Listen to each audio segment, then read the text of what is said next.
पंछी, नदियाँ, पवन के झोंके, कोई सरहद ना इन्हें रोके। सरहदें इंसानों के लिए है, सोचो तुमने और मैंने क्या पाया इंसान होके।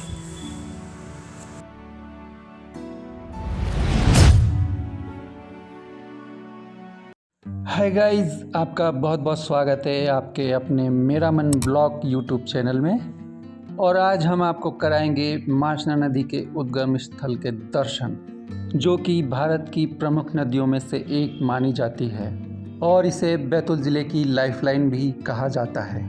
सो गाइस, यह है आमला बस स्टैंड और यहाँ से माचना नदी के उद्गम स्थल की दूरी है 3 किलोमीटर। तो चलिए और देर न करते हुए अब हम आपको सीधे लिए चलते हैं माचना नदी के उद्गम स्थल। सो गाइस, अब हम पहुंच गए हैं आमला बैतूल मुख्य मार्ग पर। और मैं आपकी जानकारी के लिए बता दूं कि माचना नदी का उद्गम स्थल मध्य प्रदेश के बैतूल ज़िले की आमला तहसील के एक छोटे से गांव हसलपुर में स्थित है। माचना नदी ज़िले के पूर्व से निकलकर उत्तर की ओर बैतूल उत्तरी सीमा पर बहती है। आमला के समीप एक छोटे से गांव हसलपुर से निकलने वाली यह नदी 185 किलोमीटर का सफ़र तय करने के बाद ढोडरा मोहार के पास तवा नदी में जाकर मिल जाती है।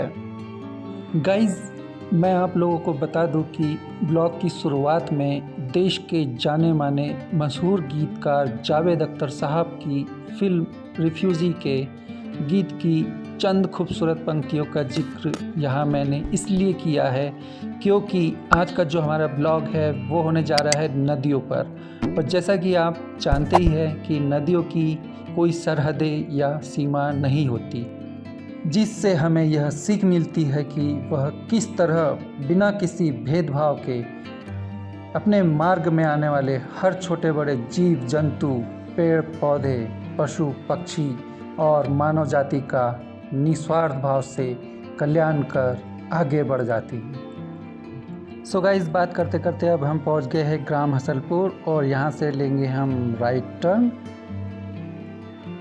और अब आप जो देख रहे हैं यह है साइन बोर्ड ग्राम हसलपुर का और यहाँ से एक रोड निकल जाता है सीधे पंखा नेशनल हाईवे और हम चले गांव की ओर।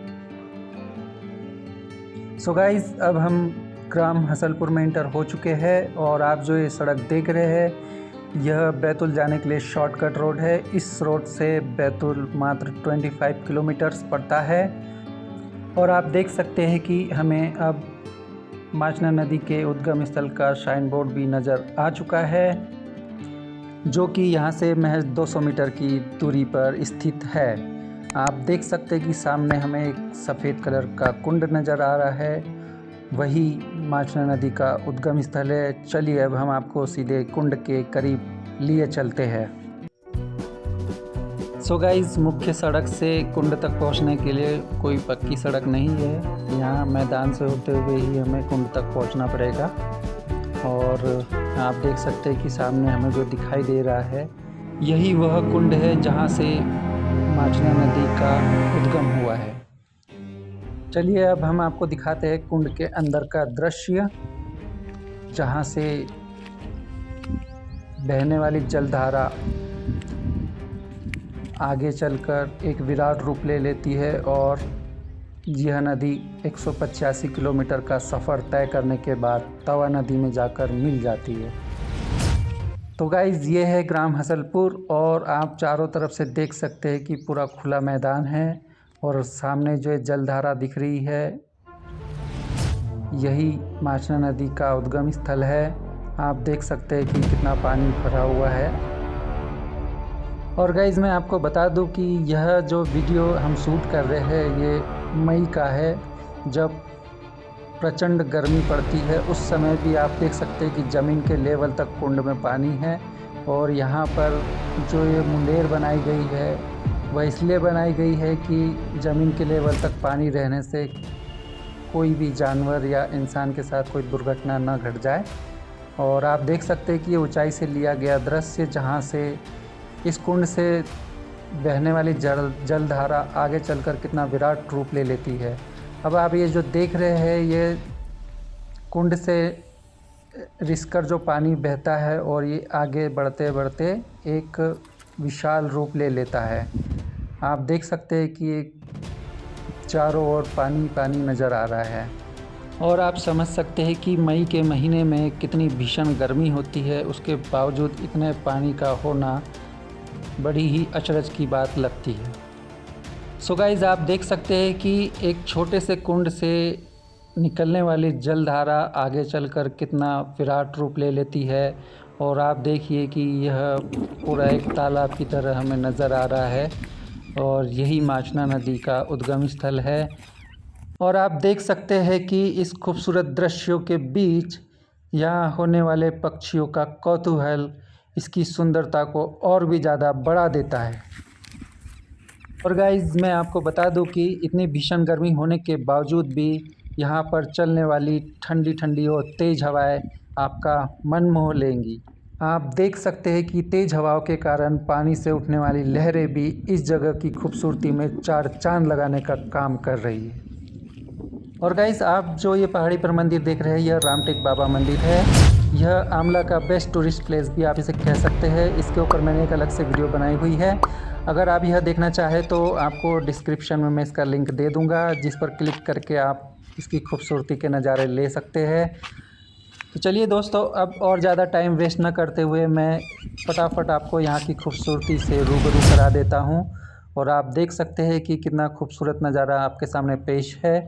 और अब हमें कुछ घंटियों की आवाज़ें आ रही है।